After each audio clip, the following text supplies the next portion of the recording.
اگر ہم سوچیں تو ہم تو اس خوبی سے خالی ہیں.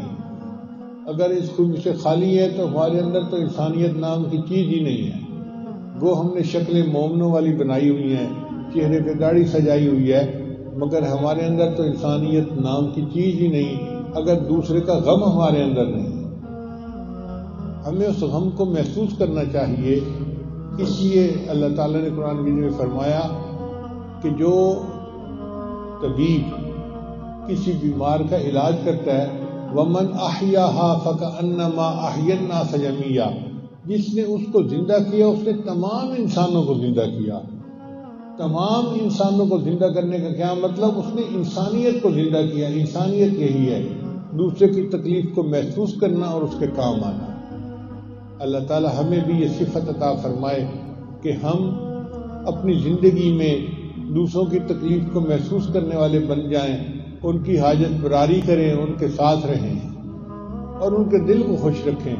چنانچہ نبی صاحب نے فرمایا خیر الناس من ينفع الناس، انسانوں میں سب سے بہترین انسان وہ ہے جو دوسرے انسانوں کو سب سے زیادہ فائدہ پہنچاتا ہے. ہم اگر دوسروں کو فائدہ پہنچاتے ہیں تو ہم بہترین انسان ہیں، اور اگر ہم دوسروں کو فائدہ نہیں پہنچاتے ہم کسی کام کے نہیں. اللہ کی نظر میں ہم سے مکھی اور مچھر زیادہ بہتر ہے. اللہ کو ہمارے سجدوں کی ضرورت نہیں ہے. اتنے فرشتے ہیں. نبی صاحب نے ارشاد فرمایا کہ کوئی فرشتہ قیام میں ہے، کوئی رکوع میں ہے، کوئی سجدے میں ہے. جو قیام میں ہے وہ ساری زندگی رکوع نہیں کر سکتا، رکوع والا سجدہ نہیں کر سکتا. اسی طرح رہیں گے اور کرتے رہیں گے سجدے اور عبادتیں. اللہ نے انسان کو پیدا کیا کہ انسانیت یہ دکھائے دنیا میں، اور وہ انسانیت ہے دل کا درد. یہ دل کا درد محسوس کرنا کہ پتھر کسی کو لگے، چوٹ کوئی محسوس کرے، یہ انسانیت ہے. اللہ تعالی ہمیں اس انسانیت کو اپنے اندر پیدا کرنے کی توفیق عطا فرمائے.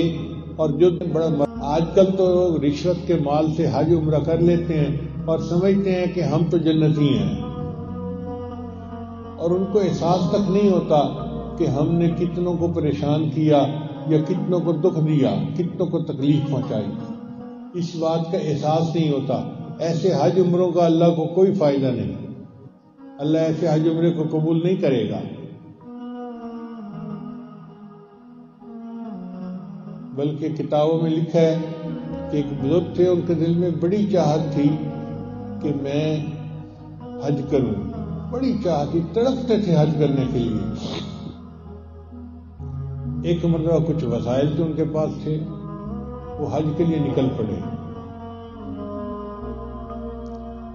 راستے میں ایک جگہ انہوں نے ایک بندے کو دیکھا کہ جو بڑا پریشان حال تھا.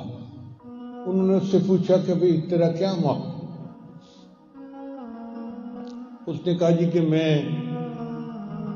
ایک شریف آدمی ہوں، غریب آدمی ہوں، گھر میں کئی عورتیں ہیں اور میں اکیلا مرد ان کو سپورٹ کرتا ہوں. میں بیمار تھا اور میرے گھر والے 5-6 دن سے بھوکے پیاسے تھے، تو آج میں نکلا ہوں کہ میں کوئی مزدوری کروں اور گھر والوں کے لیے کچھ لے جاؤں. تو وہ بزرگ کہتے ہیں کہ میں نے سوچا کہ میں کیوں نہ اپنا پیسہ اس کو دے دوں تاکہ اس کے گھر والوں کا فاقہ ختم ہو جائے. چنانچہ انہوں نے اپنے پیسے دے دیے اور وہیں سے گھر واپس آ گئے. اب یہ حج پہ نہیں گئے. اللہ کی شان دیکھیں کہ جب لوگ حج کر کے آئے تو جو بندہ آتا تھا وہ آ کے ان کو مبارکباد دیتا تھا، اللہ تمہاری حج قبول کرے. اب وہ سوچتے تھے میں تو حج پہ گیا نہیں، لوگ مجھے مبارکباد کیوں دے رہے ہیں؟ کوئی کہتا ہے میں نے آپ کو مینا میں دیکھا ہے، کوئی کہتا ہے میں نے آپ کو طواف میں دیکھا ہے، کوئی کہتا ہے میں نے آپ کو مزدلفہ میں دیکھا ہے، کوئی کہتا ہے میں نے آپ کو عرفات میں دیکھا ہے. اب یہ ان کی باتیں سنتے تو تھے لیکن ساتھ ہی ساتھ حیران بھی ہوتے تھے کہ حج تو میں نے کیا نہیں، لوگ مجھے کیسے مبارکباد دے رہے ہیں. تو پھر رات کو سوئے تو اللہ تعالیٰ نے خواب میں ان کو جو ہے نا دکھا دیا کہ تم نے جو پیسے کسی غریب کو دے دیے تھے، خود تو حج نہ کر سکے، میں نے ایک فرشتے کو حکم دیا کہ قیامت تک وہ تمہاری طرف سے حج کرے گا اور حج کا ثواب تمہارے نام اعمال میں لکھا جائے گا. یعنی ایک بندے کی پریشانی کو، فاقے کو دور کرنا اللہ کو اتنا پیارا کہ اللہ نے ایک فرشتہ پیدا فرما دیا جو قیامت تک حج کرے گا اور اس کا ثواب اس کے نام اعمال میں لکھا جائے گا۔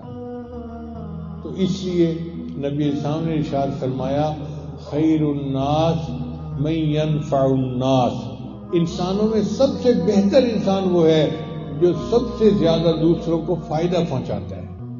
کوئی بھی بندہ ہے وہ کتنا اچھا ہے، اس کے روزے نمازوں کو نہ دیکھو، وہ بھی اچھی چیز ہے، مگر اگر دیکھنا ہے کہ وہ کتنا اچھا ہے اللہ کی نظر میں تو دیکھو کہ وہ لوگوں کے لیے کتنا فائدے مند ہے، لوگوں کے غم کو کتنا محسوس کرتا ہے۔ اگر وہ دوسروں کے غم کو محسوس نہیں کرتا تو اللہ کے ہاں اس کا کوئی درجہ نہیں ہے۔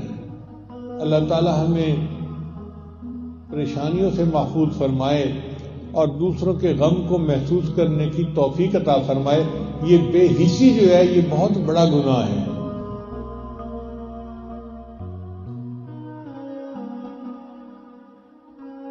وآخر دعوانا ان الحمد للہ رب العالمین۔